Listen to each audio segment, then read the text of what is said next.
ଆଜିର କିଛି ସୁନ୍ଦର ଅନୁଚିନ୍ତା।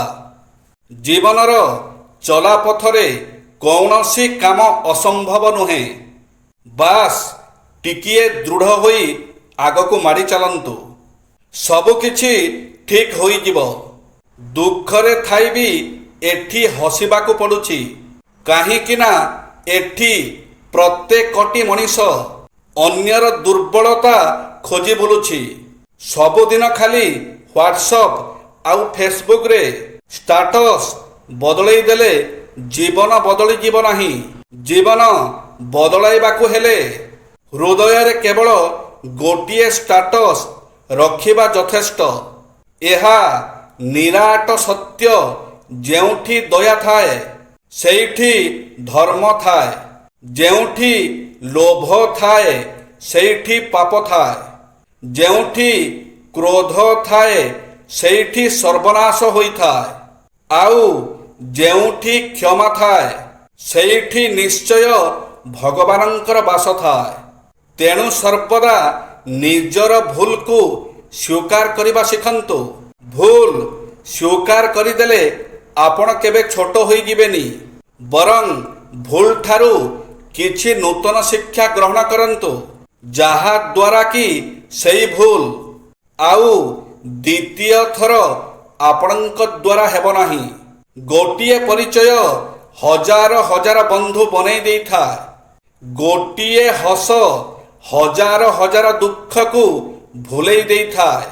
ଜୀବନର ରାସ୍ତାରେ ସମ୍ଭାଳିକି ଚାଲିବା, କାହିଁକି ନା ଗୋଟିଏ ଭୁଲ ହଜାର ହଜାର ସ୍ୱପ୍ନକୁ ପୋଡ଼ି ପାଉଁଶରେ ପରିଣତ କରିଦିଏ। ଆପଣଙ୍କ ପେଟରେ ଘା ଏଣୁ ତେଣୁ ଖାଇବା ଦ୍ୱାରା ହୁଏ ନାହିଁ। ଆପଣଙ୍କୁ ଯେଉଁ ଉଦ୍ଭଟ ଚିନ୍ତା ସବୁବେଳେ ଖାଇ ଚାଲିଛି, ତାହାରି ପାଇଁ ପେଟ ରୋଗ ହୋଇଥାଏ। ଶୀତଳ ଷଷ୍ଠୀ ଯାତ୍ରା।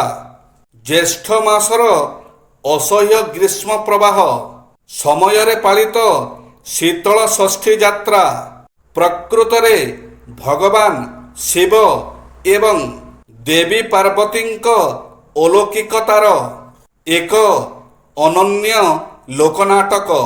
ଏହା କେବଳ ଏକ ଧାର୍ମିକ ବିଧି ନୁହେଁ, ବରଂ ଦିବ୍ୟତାର ଏକ ଅବତାରଣା, ଯେଉଁଠାରେ ଭଗବାନ ମହାଦେବ ଏବଂ ଆଦିଶକ୍ତି ପାର୍ବତୀ ଏକ ସାଧାରଣ ପରିବାରର କନ୍ୟା ଓ ଜାମାତା ହୋଇ ଲୋକାଚାର ସହିତ ସମ୍ମିଳିତ ହୋଇଯାଆନ୍ତି। ସମ୍ବଲପୁର ସହରରେ ଶୀତଳ ଷଷ୍ଠୀର ଇତିହାସ ଖୁବ୍ ପୁରୁଣା। ଏଠାରେ ଚୌହାନ ବଂଶର ତୃତୀୟ ରାଜା ବଳିୟାର ଦେବଙ୍କ ସମୟରୁ ଶୀତଳ ଷଷ୍ଠୀ ଯାତ୍ରା ପାଳିତ ହୋଇ ଆସୁଛି।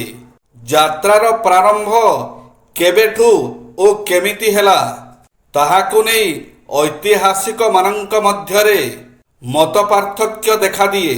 ତେବେ ରାଜାଙ୍କ ପୃଷ୍ଠପୋଷକତାରେ ଉତ୍କଳୀୟ ବ୍ରାହ୍ମଣମାନେ ଏହା ଆରମ୍ଭ କରିଥିବା ବିଷୟକୁ ଗ୍ରହଣ କରାଯାଇଛି।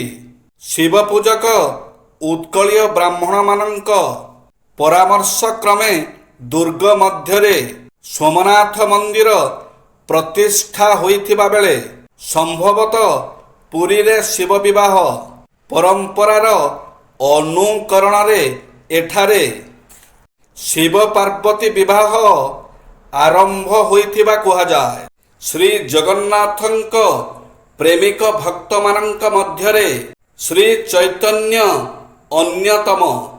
1497 ଖ୍ରୀଷ୍ଟାବ୍ଦରେ ପ୍ରତାପ ରୁଦ୍ରଦେବ ଗଜପତି ହେବା ପରେ 1512 ଖ୍ରୀଷ୍ଟାବ୍ଦରେ ଶ୍ରୀ ଚୈତନ୍ୟ ପୁରୀ ଆସିଥିଲେ। ଦୀର୍ଘ 18 ବର୍ଷ କାଳ ପୁରୀରେ ରହି ଶ୍ରୀ ଜଗନ୍ନାଥଙ୍କ ପ୍ରେମରେ ନିଜକୁ ନିମଜ୍ଜିତ କରିଦେଇଥିଲେ। ନିଜ ଶିଷ୍ୟମାନଙ୍କ ସହ ପ୍ରତ୍ୟହ କୀର୍ତ୍ତନ କରି କରି ସେ ଶ୍ରୀମନ୍ଦିର ଯାଇ ଶ୍ରୀ ଜଗନ୍ନାଥଙ୍କୁ ଦର୍ଶନ କରୁଥିଲେ। ଶ୍ରୀ ଜଗନ୍ନାଥଙ୍କ ଦର୍ଶନରେ ତାଙ୍କ ଶରୀରରେ ସୃଷ୍ଟି ହେଉଥିଲା ଅପୂର୍ବ ରୋମାଞ୍ଚ। ଗଜପତିଙ୍କୁ ଶ୍ରୀ ଜଗନ୍ନାଥଙ୍କ ଚଳନ୍ତି ଠାକୁର ବୋଲି ସମ୍ବୋଧନ କରାଯାଉଥିବା ବେଳେ ଶ୍ରୀ ଚୈତନ୍ୟଙ୍କୁ ଉତ୍କଳୀୟ, ବିଶେଷ କରି ଗୌଡ଼ୀୟ ବୈଷ୍ଣବମାନେ ସଚଳ ଜଗନ୍ନାଥ ବୋଲି ଭକ୍ତିରେ ସମ୍ବୋଧନ କରୁଥିଲେ। ଜୟ ଶ୍ରୀ ଜଗନ୍ନାଥ।